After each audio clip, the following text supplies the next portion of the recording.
Salut, c'est Louise et Benjamin de Miniature. Bienvenue à toi dans une nouvelle vidéo. Aujourd'hui, on entre dans le vif du sujet en montrant toutes les étapes de la construction de notre tiny house. Avant de commencer, on tient à préciser qu'on n'est pas des professionnels de la construction. Il existe plein de façons de construire une tiny house. Nous, on va juste vous en montrer une. Comme on l'a déjà vu dans la vidéo précédente, le hangar qu'on loue se trouve chez un grossiste en bois. Et quand on est arrivé, il n'était pas vraiment en état. Il y avait encore les déchets du locataire précédent et le sol était un peu pété, donc on a dû reboucher tout ça.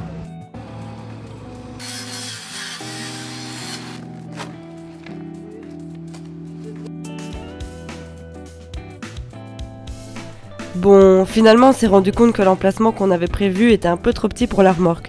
On ne savait même plus ouvrir la grande porte. Donc on a déménagé à un autre emplacement un peu plus grand dans le même hangar. Cette remorque on l'a achetée sur le site Bruxelles Remorque. On a choisi de prendre les dimensions classiques qui sont 6 mètres sur 2 mètres 50. On a choisi de partir sur une remorque neuve. C'est peut-être pas la solution la plus économique, mais elle est en tout cas très pratique parce qu'elle est directement prête à être immatriculée et on nous l'a livrée directement au hangar. En plus, comme la remorque c'est un peu comme les fondations de la Tiny, autant partir sur une base solide. Une fois que la remorque était installée, on a pu enfin commencer le plancher. Bon, au départ on était un peu trop excités à l'idée de couper des bouts de bois et de mettre des vis, donc on n'a pas beaucoup d'images de la construction du plancher. Donc voici une petite 3D pour expliquer. Pour la structure, les solives reposent sur la remorque et il y a une traverse entre chaque solive. C'est tout bête, mais il faut penser à les décaler pour pouvoir les visser. Pour le plancher et l'ossature en général, on a utilisé du sapin de section 38 sur 89 mm. On a pris ce bois parce qu'il est léger, peu cher, facile à travailler et qu'il était de stock chez Méribois.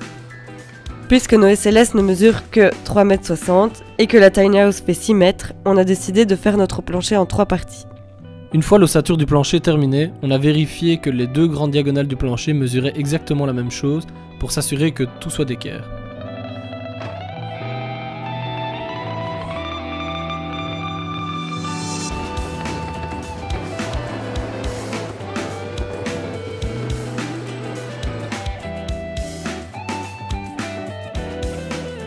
Ensuite, on vise des grandes traverses en diagonale temporairement pour maintenir les trois parties ensemble et s'assurer que l'équerrage ne bouge pas.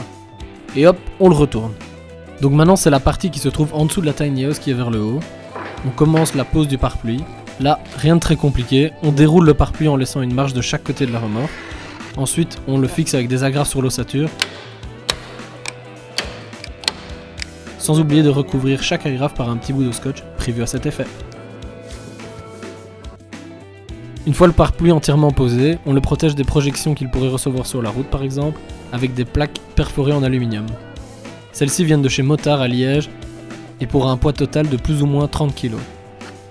Ces plaques sont fixées avec des vis autoforantes avec une rondelle en EPDM pour éviter que les différents métaux ne se touchent et donc éviter l'électrolyse.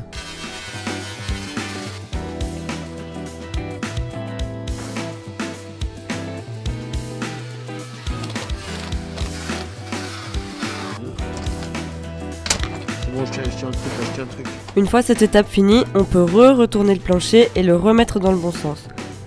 Un petit truc auquel on n'avait pas pensé, c'est que ces vis ont quand même une petite tête hexagonale qui dépasse pas mal et que du coup tout le poids de la tiny allait reposer sur ces petites vis. Pour régler ce problème, on a séparé la remorque et le plancher par des petites lattes en bois. Problème résolu. Ensuite, au niveau de la fixation, légalement la maison ne peut pas être soudée à la remorque.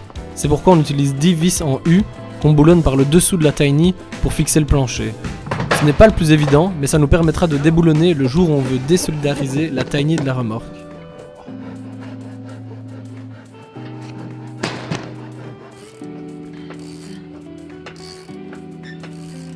On n'oublie pas de reboucher les trous avec du mastic pour l'étanchéité, vu qu'on vient de trouer le pare-pluie. Quitte à faire plein de trous dans le pare-pluie, on en profite pour placer les trous d'évacuation des eaux et on rebouche une fois de plus avec du mastic. Maintenant, c'est l'étape de l'isolant. Comme beaucoup d'autoconstructeurs, on a choisi un matériau naturel, le chanvre de chez Biofib, en 100 mm d'épaisseur. Nos sections étant de 89 mm, c'était ce qui s'adaptait le mieux. Il faut bien penser à couper un peu plus grand l'isolant, mais pas trop, genre 1 cm, afin qu'il remplisse bien tout. Pour faciliter la pose de l'isolant, on conseille grandement d'acheter la scie prévue à cet effet. On a essayé sans et c'était pas glorieux.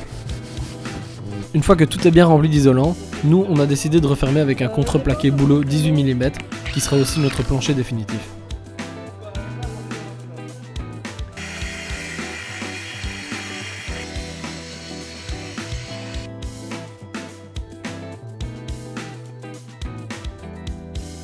Guys, salut, this is Alex. So today here in the test kitchen we are going to do this amazing tailleur.